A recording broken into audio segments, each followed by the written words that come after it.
You're listening to Up on Medicine with Jeff Levy, Bonnie Jane Bentley, and Dr. Ronald Belsic, right here on LA Talk Radio.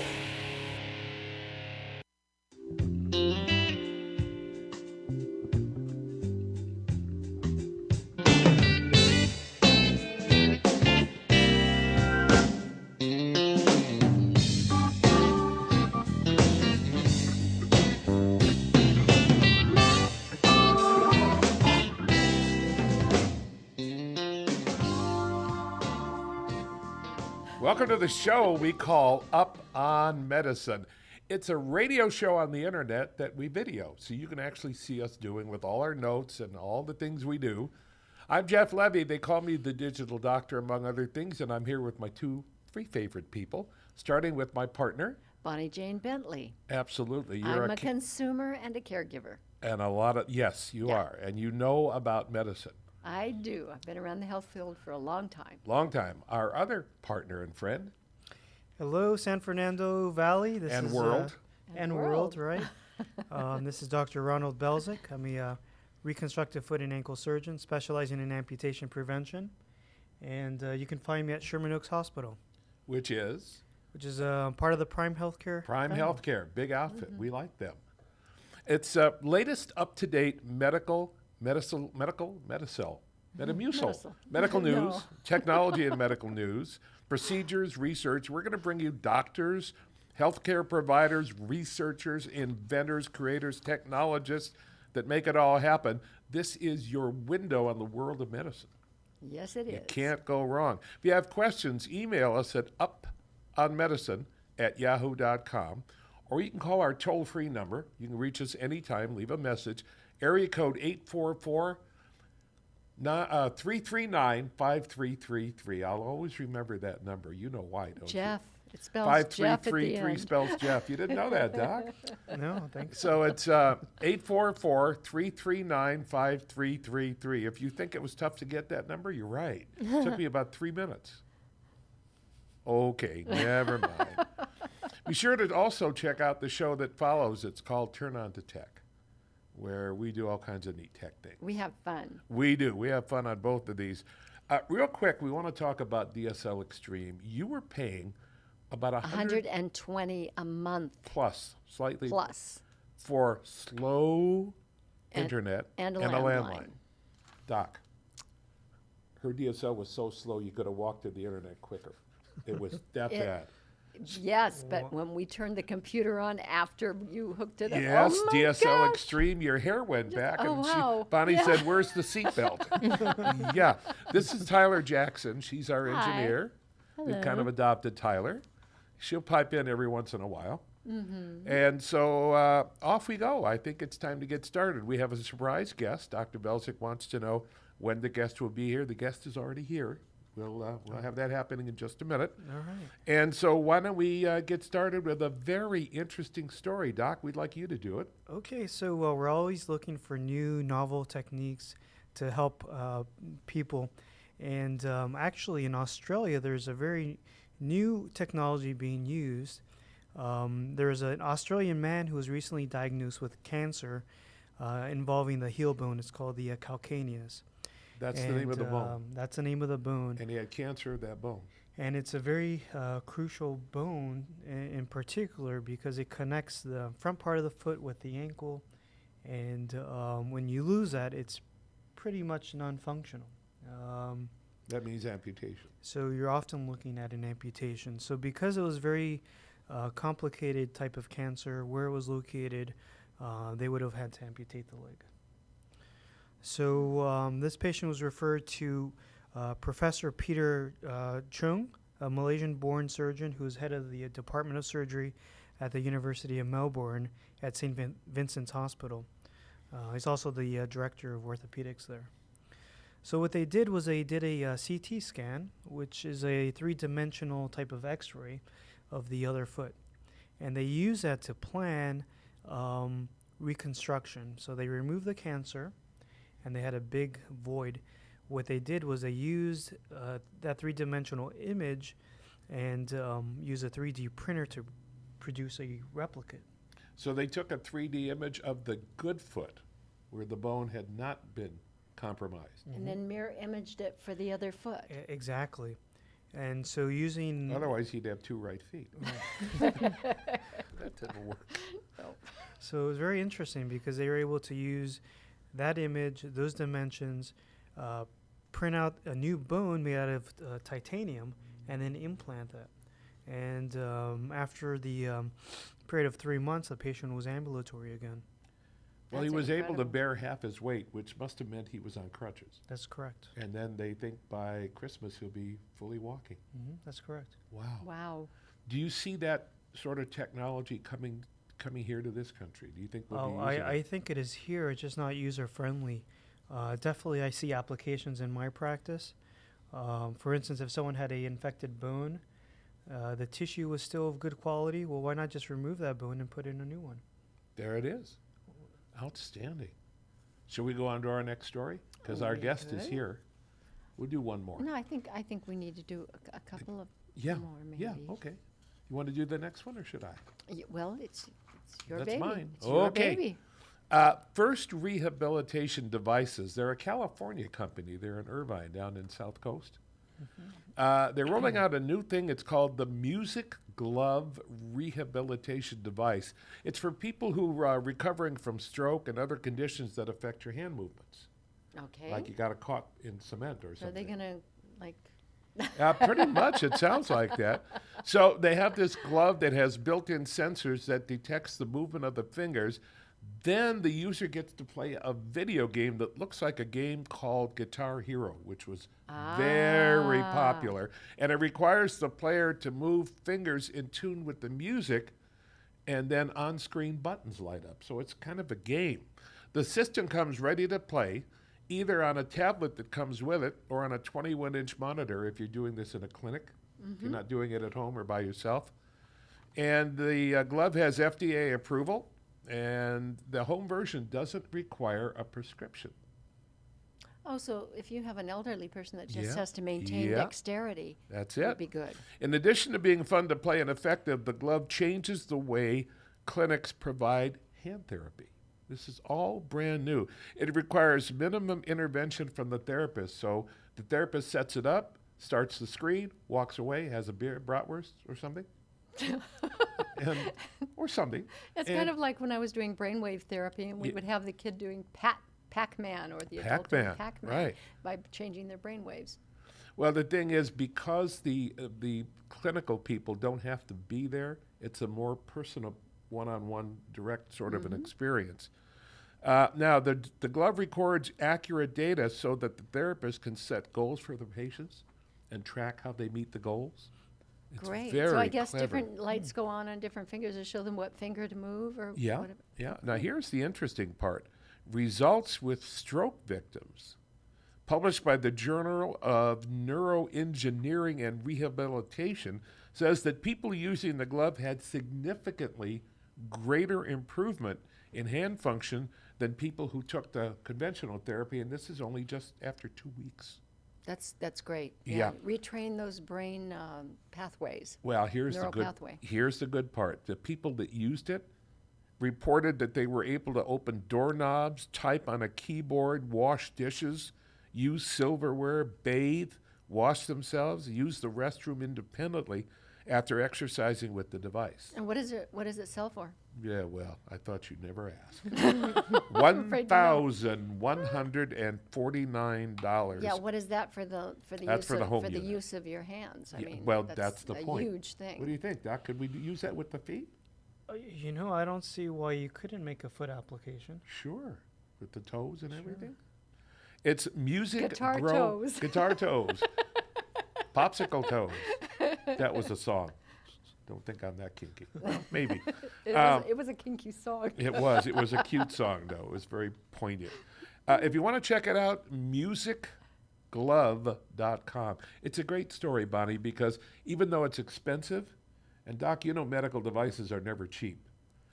Like Bonnie says, what's it for the use of your hand? But if it improves therapy and makes much less therapy necessary, Yep. then maybe the medical establishment will support it.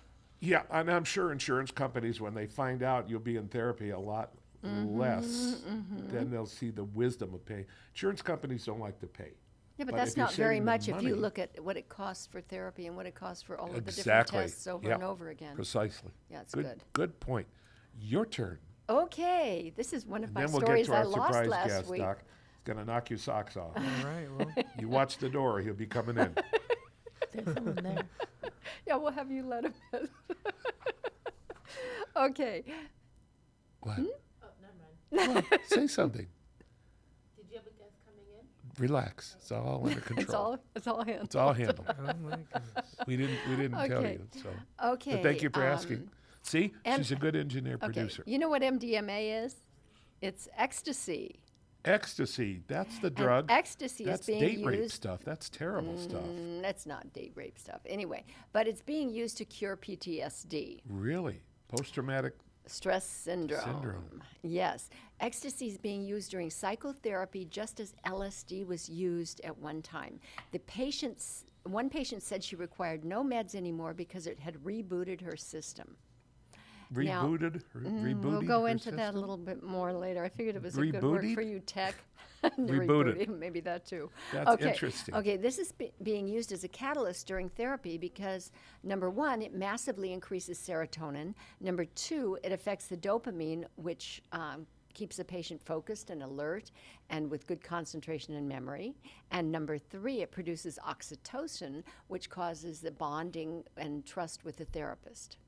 Nice. So it decreases the blood flow to the amygdala. Am I saying? I should know that. Yeah, that's I used to do neurotherapy.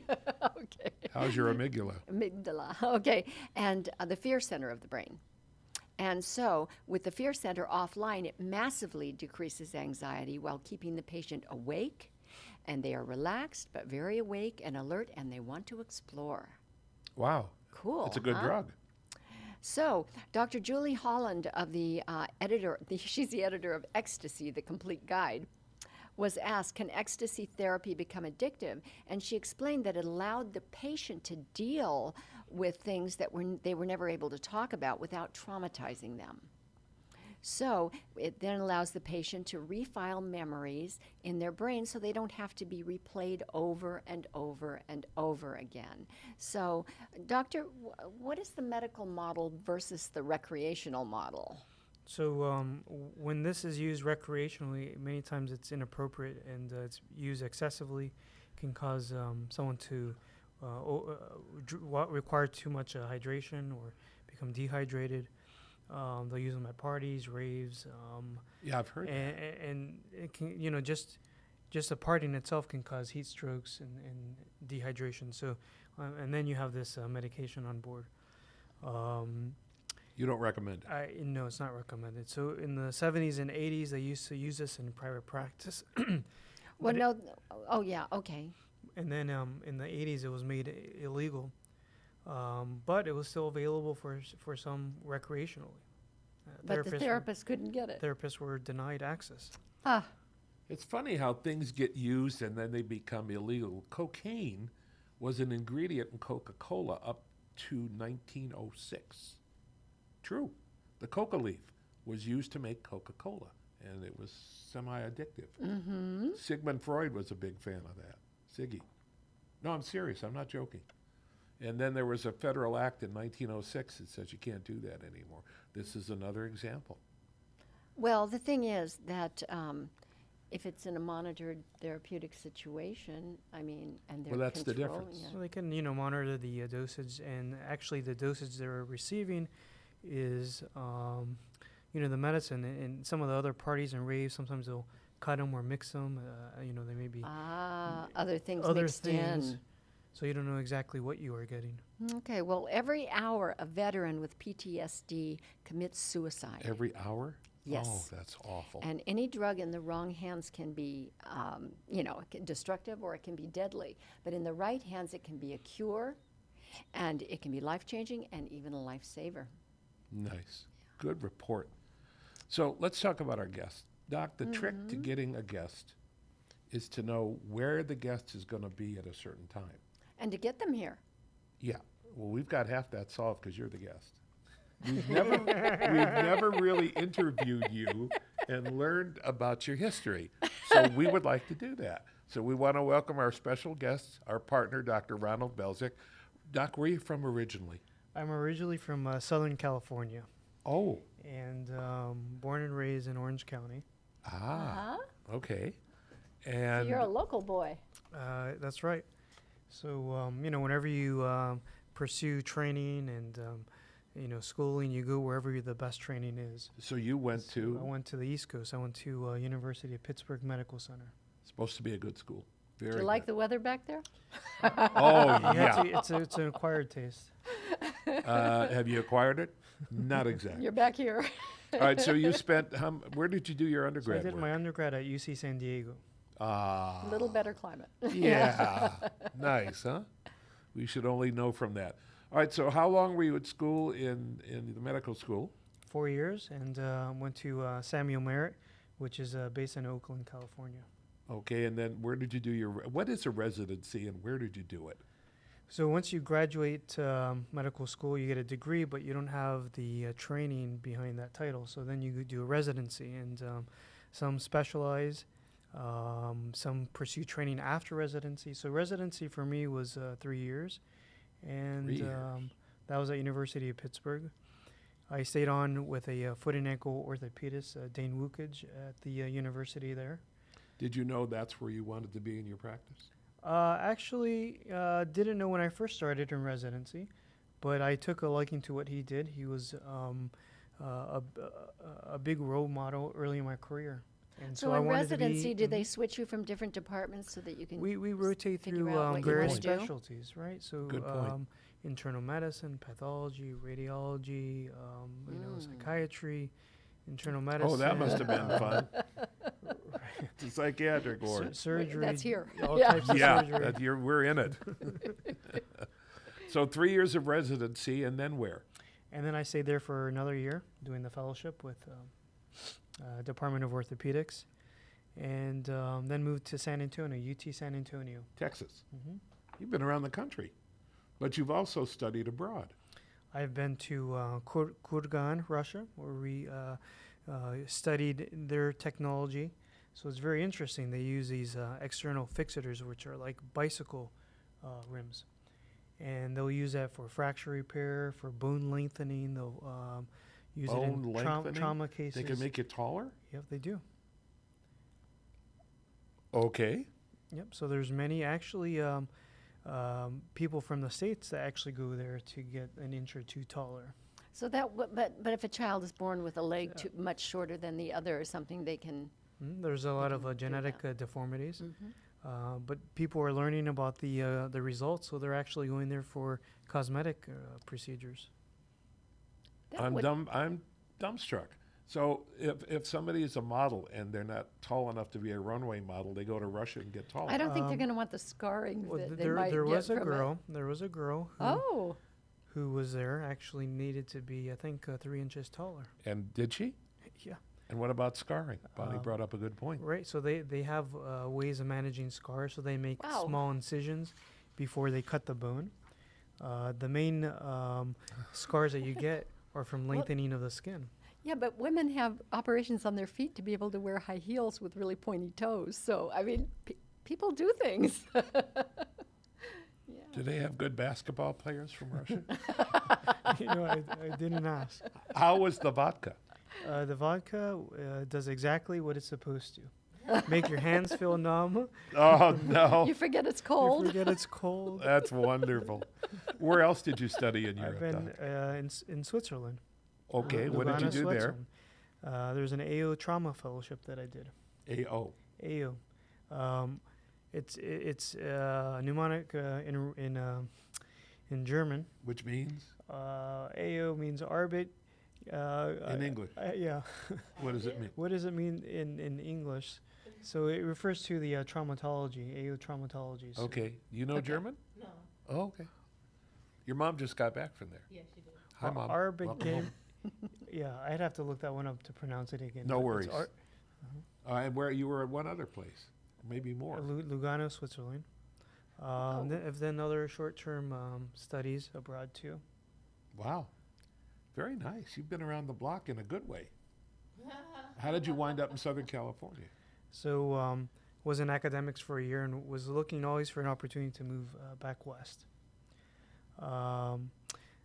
And I was very fortunate to meet Dr. Rogers, Dr. Andrews, who was recruiting at that time to develop an amputation prevention program. And Dr. Rogers is your partner That's correct. at the APC, Amputation Prevention Center. Correct. Southern California's glad you're back, Doc. Right. I'm sure Glad to you're be back. Yeah. We're glad you're back. With all that training. So do you realize what an incredible guy this is? Absolutely. We surprised you, didn't we? Yes, you did. Yo, I'll never hear the end of this one. You're our honored guest. I had no idea that we were making people taller. How interesting. I bet it's painful. It is, and they do not give patients narcotics there. What? How did they deal with the pain? You get Vodka. you get an equivalent to Tylenol. What? You know, some very interesting technology has come from Russia. All these laser surgeries we get for the eye. There was a procedure called a radial keratotomy developed in Russia, and they would take a scalpel and cut the eye in a circle. And if they did it just right, it would reshape the eye. They had a lot of failure. So that's why the laser that wasn't very good. Wow, that's a great story. So Doc. glad you told us that. I'm sure. Okay, well, moving on. You hear, like you're going to hear something, is a 6-minute test. No, but with a U, with the the letter U and the word hear all together. You hear. It's a 6-minute test for potential hearing loss. And it involves plugging in headphones and listening to a series of sounds of different levels called decibel levels. Excuse me? There is also a 1-minute test to check your ability to hear speech in a noisy environment. It's easy to use. It includes a useful questionnaire for if you think you're losing your hearing. It's available for the iPhone, iPad, iTouch, and it's free. That's iPod. interesting, especially if you're dealing with a child or an elderly person and you want to know whether or not they can hear certain things or not. What? Stop. Yeah, that's true. As we get older, our hearing starts to not to follow us too well. And then there's a vision test. It's a series of tests to evaluate the sharpness or acuity of your vision. Looks for what's an astigmatism, Doc? Is that when your eyes? Yeah, so it's a blurry vision, and it could be due to the shape of the lens Of the eye. and it's not picking up the image off of the retina. All right, and the acuity test involves holding a smartphone at arm's length and identifying letters that decrease in size. So it's like an eye chart in your hand. Yeah. Yeah. I have that eye chart on my iPad, and every time I see Dr. Ryasich, I bring it. It makes him nuts. The eye doctor who Yes, joined us. I He's coming back, know. by the way. Each test is explained fully and clearly, and the results are displayed in an easy-to-understand format. Very handy for local optician finding the right guy. Available for iPhone and iPad, and it is also free. God, the medical apps are amazing. Yeah, these aren't on Android yet. I bet they will be. They will they be. probably had a contract with the with Apple for Probably. a year or whatever exclusively. There's a really neat app, Doc, called MedSnap. You take your iPhone and you take a picture of medications, and it'll tell you what they are, who makes it, and what the dosage is. Oh, of the pill itself. Pill, capsule, whatever. Right. And you don't have to have internet access to make it work. It's all stored in a database. It's 99% Very accurate. interesting. So many of them look alike. They do. It's Especially confusing. the white round ones. Yeah. They're generic. Okay, you're watching and listening to Up on Medicine with Bonnie Jane Bentley, Dr. Belzik, Ronald J. Belzik, and me, Jeff Levy, and oh yes, Tyler. Hello. Yeah, she's got to watch her. She's quiet. Big trouble. Yeah, she talks too much. You got to Yeah. keep her quiet over No. there. Okay, what have you got? You got a really Okay. interesting story here. Women's hair dangers. I Hair actually saw a dangers. show on this on Dr. Oz, and it was like, wow. Gives new didn't meaning know to Bad that. Hair Day, doesn't it? Yeah. Well, anyway, many women get these keratin treatments for their hair to achieve straight, frizz-free hair that lasts for months. The things last for months, and they look great, but they're banned in 7 countries, but they're still legal here. Okay, That's the disturbing. Brazilian blowout got banned here, and it was taken off the market because of the formaldehyde. And but a lot of products out there still have formaldehyde under other names, and especially it gets released when you heat them up, and they always heat them up. So the hairdressers use these straightening products every day, and they don't wear masks. And many of them are labeled formaldehyde free.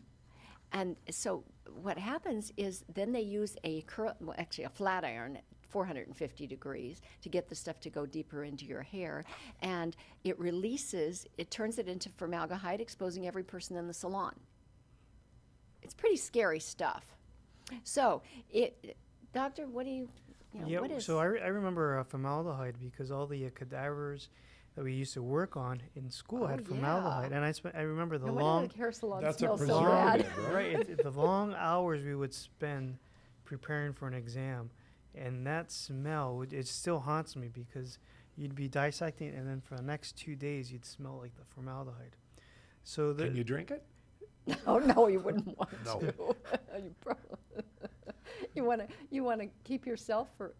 I mean, what would it do to you, Doc? Formaldehyde is used as a preservative in that case, but in this particular case, it's dangerous because it's carcinogenic.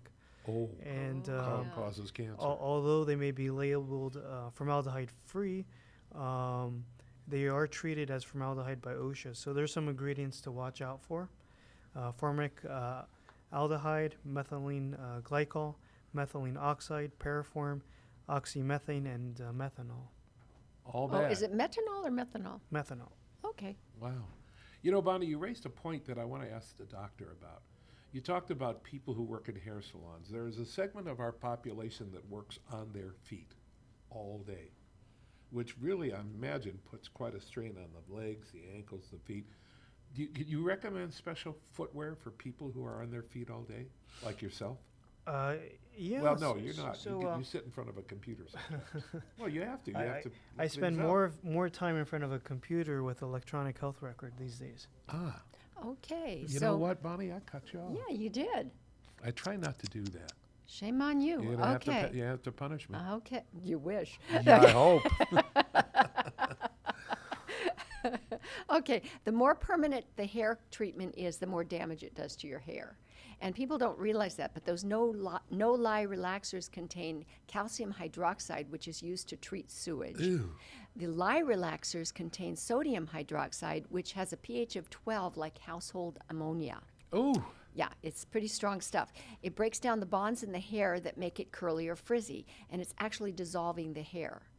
So Dr. Oz actually demonstrated that on his show using natural hair paintbrushes, and he didn't have it in there very long, and And it they did- were oh. they were just he left it in a little longer so you could see what would happen.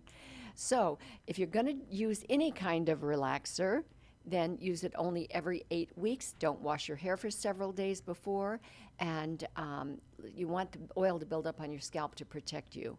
And the best thing to do is if you must straighten your hair, just use a flat iron and a heat protectant spray. you do fabulous reporting. Thank you. So, Doc, if we work on our feet, what do we wear?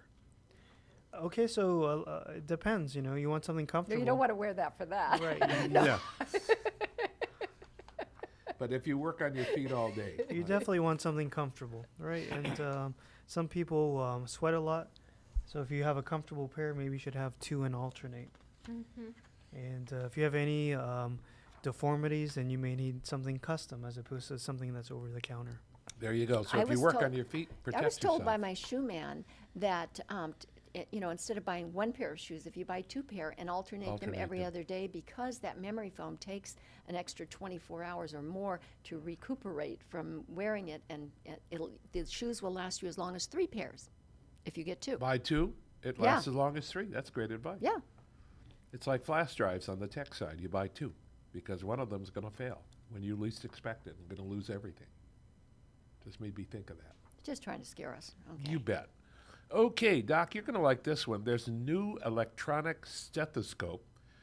But the idea of an electronic stethoscope, actually, it's been around for a while. It's nothing new.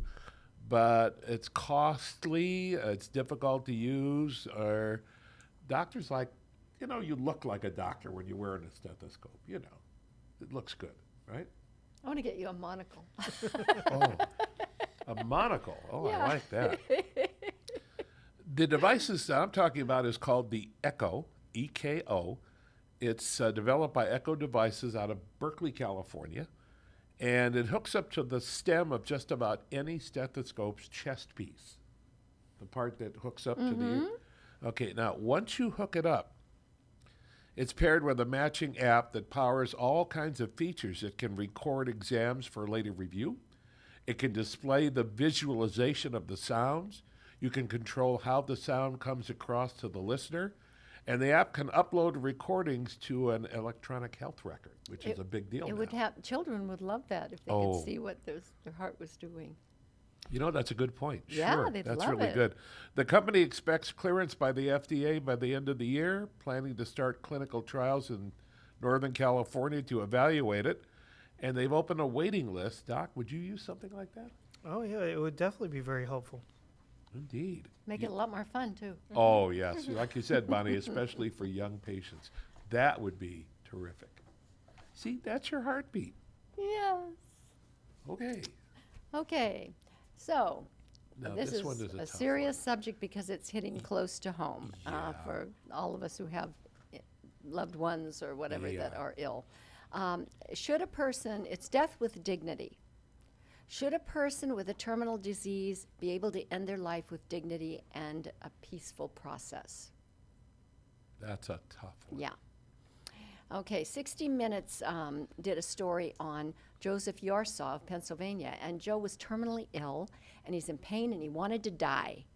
And he asked his daughter to hand him his bottle of morphine, and she had the dosage syringe in her hand. She handed it to him, and he drank it down. Now, he said, I just want to go to sleep.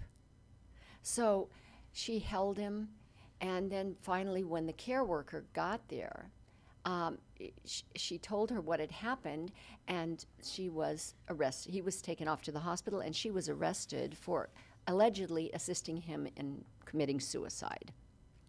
Well, so he was given a drug to counteract the morphine. He woke up in the hospital so angry that he pulled out all the IVs and all the other All the wires. connections He was and tried mad. to leave. And the rest of the family had to watch as he died after 4 days of getting treatments he did not want.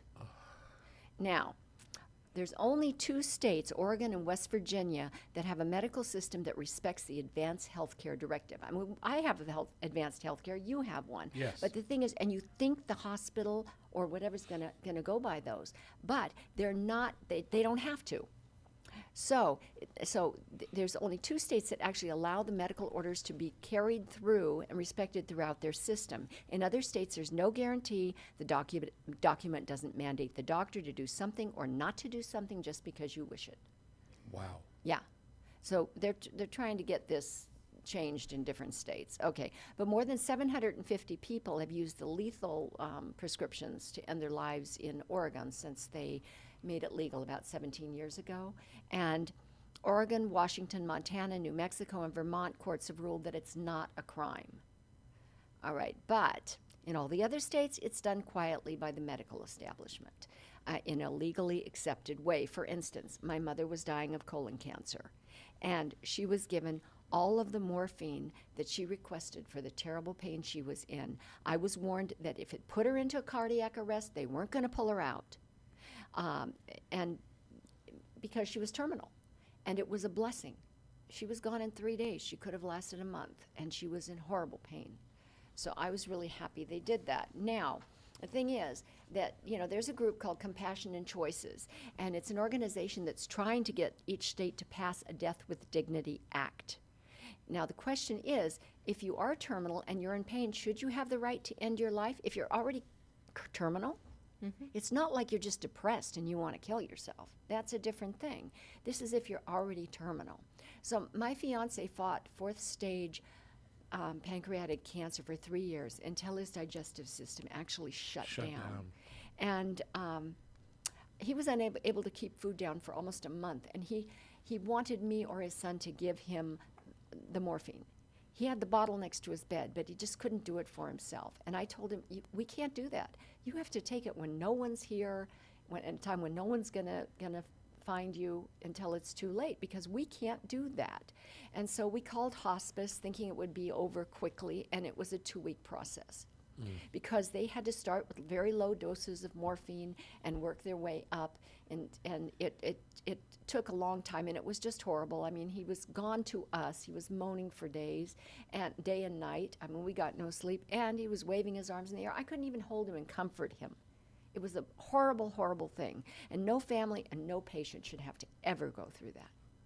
I agree. So my 91-year-old dad is home right now, and he can walk 2 steps to the to his bed from his chair, and that's about it at this moment.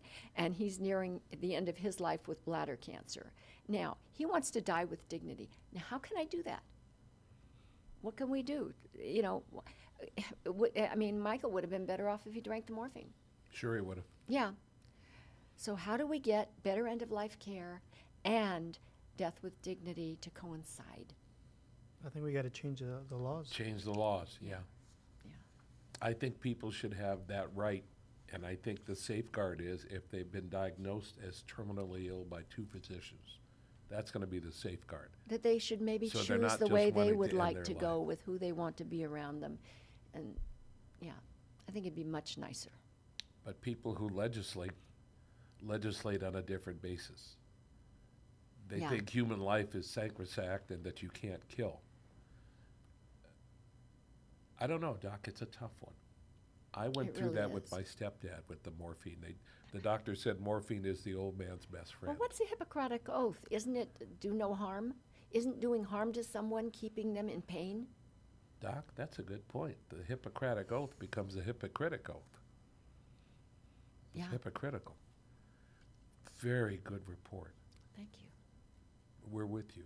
Our Yeah, hearts are I with know. I'm going through it. you. Oof.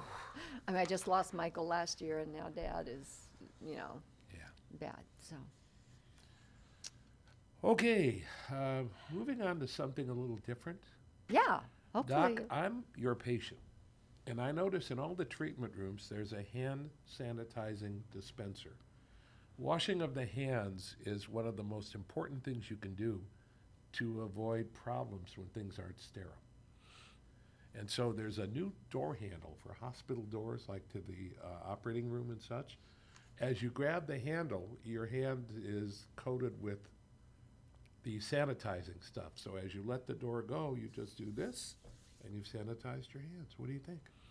I think it's a great idea. And, Yep, I think it's a very good idea. The problem is you can put those things on the wall, but you can't force people to follow the protocol. You get busy, you You get have to make sure distracted. that the door opens easy, though, so your hands aren't slipping off. I thought of that. You know, only you and I would think of that. Yeah, that's true. What happened to your head? Well, the door handle kind of slipped out of my hand. Doc, would you find that to be a benefit in the hospital? we use it already currently, so I think this would be advancing the current The current mandates, technology? the Yeah. current technology. You know, there's certain things you can't mandate. You can't force people to take their meds. That's a big deal about, what do they call that, compliance? Compliance or non-adherence. Not adherence. See, only the right. doctors would say, you didn't take your damn pill. No, it's non-adherence.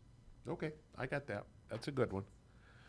So I don't know. Okay. I don't know if we have time for this. Do we? Oh, yes, we do. We This is something do. Bonnie and I have been talking about. Okay. Okay. Well, what do we? And Doc, we might have to look at your handwriting for this one. I don't know. Oh, except for while he's writing that down. Okay, what do you I mean will- right? You're just going to sign your name like you would sign a contract or something like that. Yeah, You know, not an initial on not patient not orders. not a prescription. Okay, so handwriting. We did this on the tech show last week, but we had We did. promised to do it here as Yes. well. So this is okay. Interesting. Ooh. We'll pass you around. Oh, fun. Oh, now that's a Okay. signature. Now, No, I'm not going to hold it okay, up to your the camera. signature represents your public self-image, which means how you act around other people. Now, you write sentences. We talked about why these things were important because, and you'll hear more about this in a minute, but the fact is, things come out in your handwriting that if you make improvements in your handwriting, you can make improvements in your life. Okay, so you write sentences and paragraphs to communicate feelings and ideas, but your signature is leaving your name on the page. Okay. It's different. It's your public identity. So if your signature is different from the rest of your writing, it may show that your personality at home is very different than your public personality. Which is normal. Okay, well, I think so for most people. Okay, now the other thing is size matters. A signature that is slightly larger than your handwriting means you have healthy self-confidence in public. Whereas a very large signature can mean you're demanding attention or wanting to be heard. And a very small signature could equal insecurity or shyness. Okay, so if your signature is ascending or descending, if it's going uphill, it shows a positive attitude. If it's going downhill, maybe there's something going on that's bringing you down. For instance, Jackie Onassis with when JFK was assassinated, or she wasn't Onassis then, was she? Jackie Kennedy. Okay, after that, the name Kennedy went down when she would sign her name. Makes sense. Yeah. Makes sense. So anyway, if your first name is legible and the last name is not, you got to look at your relationship with your father, or something to do with that name. Then also, if your first name is illegible, you may be hiding or unhappy with your name that you were given.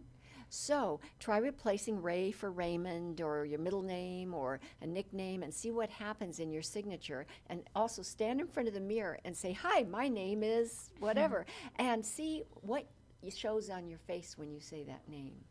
And maybe you'll want to make some changes. Okay, it's very illuminating because one may be stronger and more comfortable for you. Now, writing that goes up and then the signature is going down could mean that you feel good about what you have to say, but you don't feel good about what you think of yourself or what other people might think of you. Okay? Fascinating. If you underscore, a line beneath your name shows healthy self-confidence. I should not take melatonin before I come to the show by accident. Okay. Okay. If there's a whole bunch of underlines, it's a lack of public self-worth. But if it looks like a pedestal, it means you're putting yourself up on one. So Nice. if you have lines that go right through your word in your name, you're crossing yourself out. You're obliterating yourself. Oblivion. Blah, blah, like that. Easy for you. to say. Melatonin. Okay. The pressure on your signature shows strength and confidence. When you're feeling weak, check out your signature. And then overly large capitals reveal someone who wants to be socially prominent and stand out in public. It could be egotistic and big-headed, especially if it's the first thing on, mean you on your scratch your head name. like this? Or your eyes are really big. You have to kind of figure maybe your ego's getting in there. Okay. And big ornate signatures actually represent like more artistic things like Walt Disney. Nice. Yeah. Good segment. Very So, good. Doc, what about your signature? I don't know. Who wants to critique? You want to critique it? Let's see. Looks pretty good to me. I got to talk to him about. Oh. We'll talk later. Ah, very good. Talk- Outstanding report. Very good. All right, what's a UTI, Doc? It stands for urinary tract infection. Tis. People who have chronic means all the time, doesn't it? Repetitive. Sure. As opposed to acute, which means Uh, right now. Right now, yep. Yeah. People who have chronic urinary tract infections can lessen the chance of infection by eating progesterone boosting foods. Things like avocado, healthy fats like nuts, seeds, and nut butters. Cranberry juice. Cranberry juice? well, no, that would That's keep you from different. getting one, but that's different. That's not progesterone boosting. And one serving a day can help you avoid getting these urinary tract infections. Low progesterone can cause the bladder not to empty completely, which then not only is uncomfortable, but it leads to infection. Yeah. Yeah. If you drink eight or more glasses of water a day and avoid spicy foods because they create heat. Yeah. The water's good for you. The spicy foods aren't. Oh. Yeah. Other ways to avoid bladder infections. Drink 3 glasses. Oh, please. Yeah, I know. Prune juice per day. Can you imagine Gonna what give that you would the do to piles. the other Yeah. end? Yeah. 3 glasses of prune juice. You're not leaving the house for very long. 3 glasses of prune juice per day. Mix Or you can mix. mix tablespoon of apple cider vinegar, 3 tablespoons of water, and if you can hold your nose and don't mind the taste, drink it down. Actually, people kind of like it. I think you could probably mix the apple cider vinegar into other things too, or just Right. drink it down So- and drink something else. If you drank prune juice and tequila, what would you call that? Uh-oh. What would you call it, Jeff? Pile driver? Anyway, there is one thing I do want to cover on this show, and that is our story about the labs. Oh, let's. Okay. We have time. Do it now Okay. because we're. Okay. I have hormone testing, and Kaiser doesn't cover it. So therefore, I have to go to an outside doctor. Now, this outside doctor said just go to LabCorp, right? So I went to LabCorp to get my blood test, and they said $1,300 is what it was going to cost me. I went, what? I've been to hormone doctors before. It never cost me more than $500 and as low as $250. So come on, give me a break. All right, so Jeff and I did some calling around today and found out that there are places that you can go to online that, like directlabs.com and health test centers, that we called to find out exactly what the tests would cost. And I would get the blood drawn at LabCorp just like I had, or I was going to. And it cost $700. Okay, instead of $1,300, when health test centers were going down to $872, and directlabs.com was $703, which is almost half. Just about half. Just about half. But they have a contract with LabCorp, which means you go to LabCorp and you have them draw the blood and they do all the tests, but you're paying half. Kind of nice to know if you're a patient and you have to pay for your own blood test. So, Doc, at your practice, you're associated with Sherman Oaks Hospital. Who does the blood test? Well, for convenience, the hospital will do it. They send a phlebotomist, right? That's the person that walks kind of bent over, carrying a bunch No. of vials and needles. But it's very convenient. If you want a blood test, you can get it right there at the hospital. Patient doesn't have to go anywhere else. That's convenient. It's What- convenient, but some doctors also have arrangements with a place called Access Labs. Yes. And if they have a contract with them, they draw the blood at the office, and then Access picks it up. Picks it up. And that's where I got the best prices. Right, but it was all basically in the same loop, and the price went down by half. Yeah. $1,300, and the blood test, Doc, it wasn't that big a deal. No, it wasn't. Well, it was different panels. Well, it was There a were couple lipid of panel panels. and this and and a that. female hormone panel and a couple other tests added. I know, but $1,300. Crazy. Crazy. So you want to? I think we are running out of time here. No, I think, how much time have we got, Tyler? 2 minutes. 2 minutes. Well, then we should. We should tell Dr. Belzik we really We appreciate really knowing- enjoyed having you Yeah. as a guest. One last quick question. How did you meet your wife? I was looking for a smart person to give me all the answers on a physics test, and I think I found her. Oh, my. Doc, if she watches this, you're in good shape. You're going to be a happy guy. And how many children do you have now? 3. 3 daughters? No, I have 2 girls and 1 boy. There you go. Ah, There you go. When I was in my 30s, the music, the symphony in my life was coming home and hearing my daughter say, "Daddy's home." That was the music. Yeah. She grew up. So tell us, we're going to have this on the radio show, and we have the radio. Yes. We used to Because broadcast. this is video. This is video. We used to broadcast the medical show on Channel 2 on Friday night at 7. And it will still be running there. And it will be running there for a while now, yeah, starting so next just week. so our listeners who missed the So- fact we so went to they video. know where we went, and where we Yeah. are. And one plug, right? So November 15th, Oh, yes. Sherman Oaks Hospital, we're having our first annual health fair. This will be for Diabetes Awareness Month. For the first 100 that come in, we'll have a free influenza vaccines. You open the door in influenza.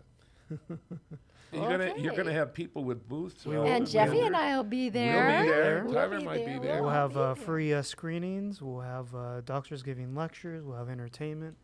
So are food. you going to be making the rounds, or are you going to be able to come and see us in our booth? Oh yeah, we'll be visiting. Yeah, it's November the You gonna 15th. join us? You're gonna join us I'll join you. from Good, 10 good, a.m. good, to 2 good. p.m. 10 a.m. to 2 p.m. Yeah, it's Sherman Oaks Hospital in Sherman Oaks on Van Nuys Boulevard. Ventura, no, yeah, Van Van Nuys. I think in Ventura. Oh, but Van that- Nuys that's- Boulevard. that's- we can tell them again because it's a Yeah, couple we will. weeks off. Yeah, but yeah. if you live Yeah, in we Southern California, this is something you should attend. Well, it's been a slice. We've enjoyed it, and stick around because the tech show's next. Doc, Yep. always Coming a up pleasure. quick. Good to see you. And we'll catch you next time. You've been listening and watching. Listening and watching and listening. Up on Medicine. And a special thanks to Sam of LA Talk Radio who makes this all possible. Thanks, We'll Sam. catch you And his next time. beautiful smile. Thanks, Sam. All right. Thank you, Sam. Bye-bye. Yay. You're listening to Up on Medicine with Jeff Levy, Bonnie Jane Bentley, and Dr. Ronald Belsick, right here on LA Talk Radio.